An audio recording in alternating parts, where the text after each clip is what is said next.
باللہ من الشیطان الرجیم بسم اللہ الرحمن الرحیم وَيَوْمَ يُحْشَرُ أَعْدَاءُ اللَّهِ إِلَى النَّارِ فَهُمْ يُوزَعُونَ حَتَّى إِذَا مَا جَاءُوهَا شَهِدَ عَلَيْهِمْ سَمْعُهُمْ وَأَبْصَارُهُمْ وَجُلُودُهُمْ بِمَا كَانُوا يَعْمَلُونَ وَقَالُوا لِجُلُودِهِمْ لِمَ شَهِدتُّمْ عَلَيْنَا قَالُوا أَنطَقَنَا اللَّهُ الَّذِي أَنطَقَ كُلَّ شَيْءٍ وَهُوَ خَلَقَكُمْ أَوَّلَ مَرَّةٍ وَإِلَيْهِ تُرْجَعُونَ صدق اللہ العظیم۔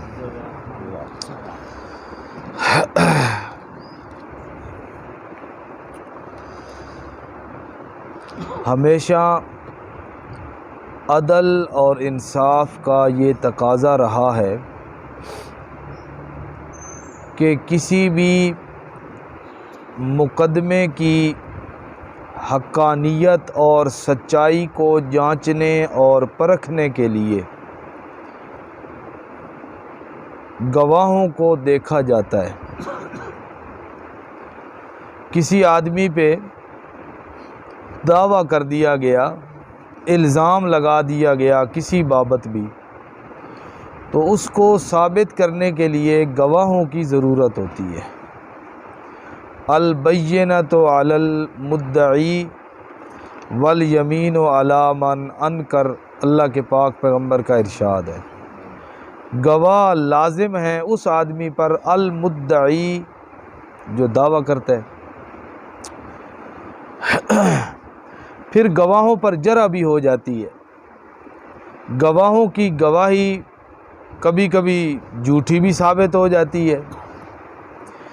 اسی طرح قیامت کے دن اللہ رب العزت کی طرف سے انسان کے حق میں یا انسان کے خلاف بھی گواہ قائم کیے جائیں گے۔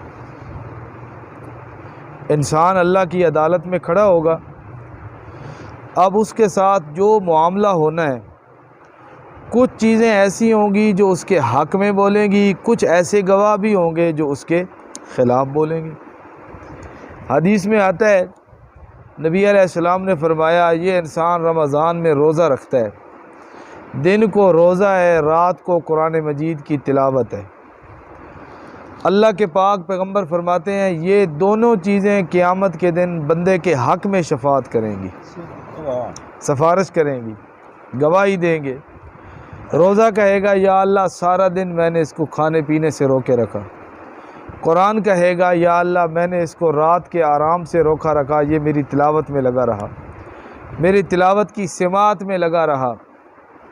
اللہ کے پاک پیغمبر فرماتے ہیں ان دونوں کی گواہی اور سفارش فیشفعان، دونوں کی گواہی اور سفارش کو قبول کیا جائے گا۔ اب یہ گواہی بندے کے حق میں ہے۔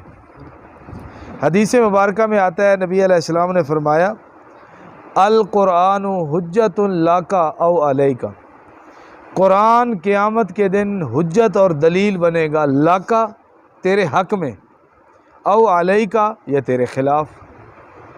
جس نے قرآن مجید کے مطابق اپنا عقیدہ عمل بنایا، قرآن اس کے حق میں گواہی دے گا، اور جس نے قرآن مجید کے برعکس اپنا عقیدہ عمل بنایا، قرآن اس کے خلاف گواہی دے گا۔ تو اسی طرح انسان جب اللہ رب العزت کی بارگاہ میں اور اللہ کی عدالت میں کھڑا کیا جائے گا نا، تو انسان کے اعمال بد پر، برے اعمال پر گواہ پیش کیے جائیں گے۔ اب مختلف قسم کے گواہ پیش ہوں گے۔ سب سے پہلے اللہ کا علم گواہ ہے، اللہ ہر چیز کو جانتا ہے، اس کو کسی اور چیز کی ضرورت نہیں۔ وَهُوَ بِكُلِّ شَيْءٍ عَلِيمٌ، اللہ رب العزت کو کسی اور گواہ کی ضرورت ہی نہیں ہے۔ فلاں کو بلاؤ، کیوں؟ اللہ تعالیٰ ساری چیزیں جانتا ہے۔ اللہ کا علم سب سے پہلا گواہ۔ پھر انسان کا نامہ اعمال جو ساری زندگی انسان کا تیار ہوتا ہے، لکھا جاتا ہے، وہ پیش کیا جائے گا۔ اس کا سارا زندگی کا کھاتا اس کے سامنے لایا جائے گا، اور وہ دیکھ کے کہے گا مال حاضل کتاب لا یغادر صغیرۃ ولا کبیرۃ الا احصاها ووجدوا ما عملوا حاضرا ولا یظلم ربک احدا۔ دیکھ کے کہے گا مال حاضر کتاب، یہ کیسا اعمال نامہ ہے، کیسی یہ لکھی ہوئی چیز ہے کہ لا یغادر صغیرۃ ولا کبیرۃ الا احصا، اس نے میرا نہ کوئی چھوٹا عمل چھوڑا نہ کوئی بڑا، اس نے ساری چیزیں گن کے میرے سامنے رکھ دی۔ اعمال نامہ لایا جائے گا۔ پھر اسی طرح تیسری چیز، اس آدمی کے خلاف جو گواہی ہوگی وہ گواہی لائی جائے گی زمین کے جس حصے پہ انسان نے جو کام کیا، زمین کا وہ حصہ بول کر اس کو بتلائے گا کہ زمین کے جس حصے پہ اس آدمی نے جو کام کیا۔ آخری پارے سورۃ القاریہ کی آیت ہے یومئذ تحدث اخبارها بأن ربک اوحی لها، اس دن زمین بھی اپنی ساری خبریں بیان کر دے گی۔ انسان نے زمین کے جس حصہ پر جو بھی کام کیا وہ سارے کا سارا زمین بیان کر کے بتا دے گی۔ تین چیزیں ہو گئی، پہلی چیز اللہ کا علم گواہ ہے، دوسری چیز نامہ اعمال ہے، تیسری چیز زمین کا حصہ ہے۔ پھر آ جائے گی چوتھی چیز، دن اور رات۔ دن اور رات بھی اللہ رب العزت کے دربار میں بول کر گواہی دیں گے۔ حدیث مبارکہ میں آتا ہے، صحابہ کرام بیان کرتے ہیں، نبی پاک صلی اللہ علیہ وسلم تشریف فرما تھے اور آپ ہلکے سے مسکرائے تو صحابہ نے پوچھا اللہ کے پیغمبر کس بات پہ مسکرائے؟ تو نبی علیہ الصلوۃ والسلام نے پھر بتلایا کہ قیامت کے دن بندہ اللہ کے سامنے پیش ہوگا اور یہ سارے گواہ اس کے خلاف گواہی دیں گے، اللہ کا علم بھی، نامہ اعمال بھی، زمین بھی، دن اور رات بھی، زمانہ بھی، ہر چیز۔ تو وہ ساروں کی گواہی سن کے کہے گا میں ان میں سے کسی کی گواہی ماننے کے لیے تیار نہیں، میں ان میں سے کسی کی گواہی ماننے کے لیے تیار نہیں۔ کوئی اور گواہ لایا۔ اللہ رب العزت فرماتے ہیں یہ وہ وقت ہوگا جب وہ تمام گواہوں کی گواہی سے انکار کرے گا۔ سورہ یاسین میں اللہ نے اس کا ذکر کیا۔ اللہ تعالیٰ فرمائیں گے الیوم نختم علی افواہہم، جب وہ یہ کہے گا نا میں کسی کی گواہی نہیں مانتا، اللہ کہیں گے ٹھیک۔ اللہ فرماتے ہیں پھر ہم اس کی زبان کے اوپر، منہ کے اوپر مہر لگا دیں گے، زبان کی قوت گویائی اللہ لے لیں گے۔ اب زبان اس کی بند، خاموش، منہ بند۔ اب کیا گواہی ہوگی؟ وَتُكَلِّمُنَا أَيْدِيهِمْ، اس کے ہاتھ بولنے لگ جائیں گے۔ اللہ کہتے ہیں اس کے ہاتھ ہمارے ساتھ بولنے لگ جائیں گے، وَتُكَلِّمُنَا، کلام کریں گے ہمارے ساتھ، أَيْدِيهِمْ، اس کے ہاتھ، وَتَشْهَدُ أَرْجُلُهُمْ، اس کے پاؤں گواہی دینے لگ جائیں گے۔ اور جو میں نے آج کی یہ آیات پڑھی ہیں درس کے اندر، اس کے اندر اسی چیز کا ذکر ہے۔ وَيَوْمَ يُحْشَرُ أَعْدَاءُ اللَّهِ، اور اس دن جمع کیا جائے گا اللہ کے دشمنوں کو، إِلَى النَّارِ، جہنم کی آگ کی طرف، فَهُمْ يُوزَعُونَ، پھر ان کو مختلف گروہوں میں تقسیم کیا جائے گا۔ حَتَّى إِذَا مَا جَاءُوهَا، یہاں تک کہ جب وہ وہاں پر پہنچ جائیں گے نا، شَهِدَ عَلَيْهِمْ سَمْعُهُمْ، گواہی دیں گے ان کے خلاف، سمعہم، ان کے کان، وابصارہم، اور ان کی آنکھیں، وجلودہم، اور ان کے چمڑے۔ یہاں پر تین چیزوں کا ذکر ہے، کان، آنکھ اور جسم کے اوپر چمڑا۔ اور سورہ یاسین میں دو چیزوں کا ذکر ہے، ہاتھ اور پاؤں۔ اب پیچھے بچی تو کوئی چیز نہیں، یعنی پورا جسم، اور جسم کا ایک ایک عضو بول کے ان کے خلاف گواہی دے گا۔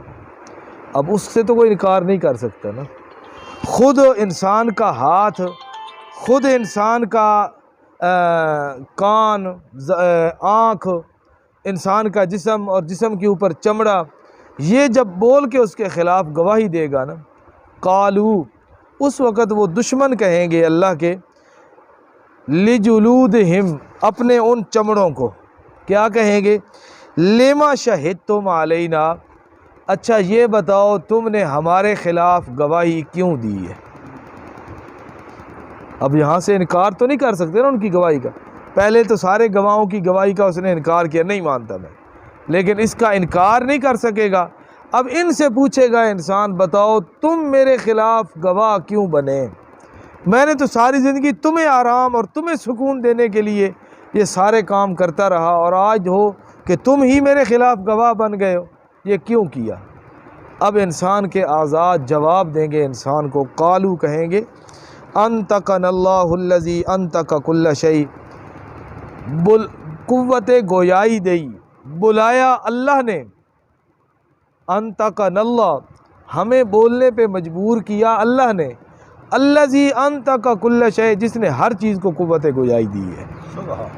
آج ہم اپنی مرضی سے نہیں بول رہے، آج ہمیں اللہ کا امر آیا ہے اور ہم اللہ کے امر کے آگے بے بس ہیں، ہم حق اور سچ کہنے کے پابند ہیں۔ اس صورت کے شروع کے اندر یہ بات میں نے کی تھی نا کہ کائنات کی ہر چیز کے اندر اللہ کا امر، اور کائنات کی ہر چیز اللہ کے امر کے سامنے پابند ہے۔ اللہ جسے چاہے خطاب کر کے کہہ سکتا ہے۔ اللہ زمین کو مخاطب کرے، زمین حرکت کر، زمین حرکت کرنا شروع کر دیتی ہے۔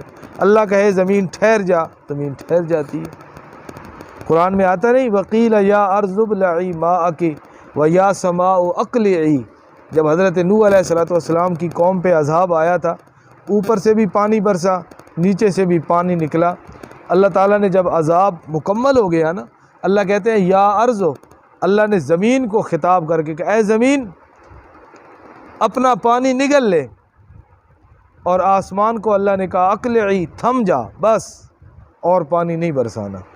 تو اللہ جس کو چاہے مخاطب کر سکتا ہے، جس سے چاہے کلام کر سکتا ہے، اور وہ اللہ کے امر کو ماننے پہ مجبور اور پابند ہے۔ تو یہ انسان کے اعضاء بھی کہیں گے کہ ہم اللہ تعالیٰ کے امر کے سامنے مجبور ہیں، پابند ہیں۔ اللہ نے آج ہمیں کہا بولو، آج تک ہم خاموش تھے۔ کبھی دنیا میں کسی انسان کا ہاتھ بولے، چوری کر کے آیا ہو، عدالت میں کھڑا ہو اور اس کا ہاتھ بول کے بتلائے، وہ کہے کہ میں نے چوری نہیں کی، اور اس کا ہاتھ بول پڑے اور وہ کہے نہیں تو نے کی ہے چوری، میرے ساتھ چوری کی ہے؟ نہیں، اللہ نے پردہ ڈالا ہوا ہے، پابند کیا ہوا ہے۔ جب اللہ رب العزت امر دے گا تو یہ ساری چیزیں بولنے لگ جائیں گی۔ وَهُوَ خَلَقَكُمْ أَوَّلَ مَرَّةٍ، اور یہ کوئی عجیب بات نہیں ہے، اسی اللہ نے تمہیں پیدا کیا تھا اول مرتن، پہلی مرتبہ، وَإِلَيْهِ تُرْجَعُونَ، اور اسی کی طرف تم لوٹائے جاؤ گے۔ حدیث مبارکہ میں آتا ہے، جابر بن عبداللہ رضی اللہ تعالیٰ عنہ راوی ہیں، فرماتے ہیں کہ نبی علیہ السلام نے فرمایا کہ ہم جب حبشہ سے ہجرت مسلمانوں نے کی نا، تو واپس آئے تو نبی علیہ السلام نے ان سے پوچھا تم نے وہاں پر کوئی عجیب چیز دیکھی ہے؟ کوئی عجیب چیز تم نے وہاں پر کوئی دیکھی ہو؟ تو صحابہ نے کہا ہاں جی، ہم نے ایک عجیب چیز دیکھی ہے۔ وہاں پر ہم نے دیکھا ایک بوڑھی عورت، بڑھیا راہبہ، اپنے دین کی عالمہ تھی، اللہ اللہ کرنے والی تھی، اپنے دین عیسائیت کو سمجھنے والی، ماننے والی، اور اپنے مذہب کو جاننے والی وہ عورت تھی، بالکل ضعیف العمر بڑھیا۔ وہ اپنے سر پہ کوئی مٹکا سا اٹھا کے جا رہی ہے۔ ہم نے دیکھا ایک بدکماش قسم کا آدمی آیا، اس نے دھکا دیا اس کو گردن سے پکڑ کے، اس کا وہ مٹکا بھی نیچے گر گیا، ٹوٹ گیا، اور وہ بڑھیا بھی بیچاری نیچے گر گئی۔ تو وہ کھڑا ہو کے ہنسنے لگا، تو اس بڑھیا نے اسے کہا او غدار، او اللہ کے دشمن، ایک وقت آئے گا اللہ کی عدالت لگے گی۔ یہی آیات، ایک وقت آئے گا اللہ تعالیٰ کی عدالت لگے گی، اور وہاں پر میری کمزوری کی وجہ سے جو تو نے میرے ساتھ ظلم کیا، اس ظلم کا بدلہ تمہیں دینا پڑے گا۔ آج میں کمزور ہوں، اپنی کمزوری کی بنا پر تم سے بدلہ نہیں لے سکتی، لیکن اس وقت بدلہ تم سے پورا لیا جائے گا، اور تو اپنے اس کیے ہوئے جرم سے بھاگ بھی نہیں سکے گا۔ اگر بھاگے گا تو تیرا جسم بول کے تیرے اس جرم کی گواہی دے گا۔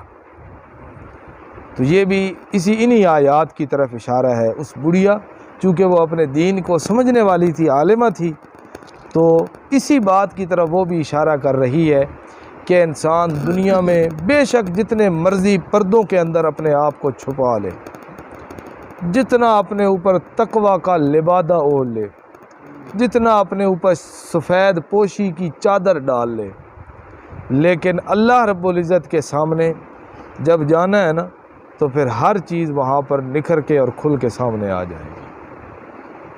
وہ مجھے اب وہ شعر بھول گئے کہ جب تلیں گے عمل، کہ وہ ایک شاعر ہے اس نے کہا ہے نا، جب تلیں گے عمل پتہ چلے گا کہ کھرا سب کے میزان پر، تب لگے گا پتہ کہ کھرا اور کھوٹا کون ہے۔ اس وقت جو ہے نا جا کر اس بات کا پتہ چلے گا کہ انسان نے دنیا کے اندر کیا کیا، اور انسان کا اپنا جسم جب بول کے بتلائے گا نا، پھر انسان کو وہاں پر انکار کی مجال اور گنجائش نہیں ہوگی۔ اللہ پاک عمل کی توفیق۔